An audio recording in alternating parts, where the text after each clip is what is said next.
আলাইকুম সবাইকে স্বাগতম আমাদের এই ছোট্ট নিউ ব্লগে।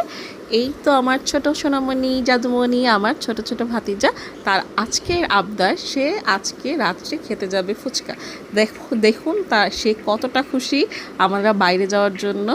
তো আমরা পৌঁছে গেলাম আমাদের একদম বাসার কাছে যে ফুচকা বিক্রেতা আছে তার দোকানে।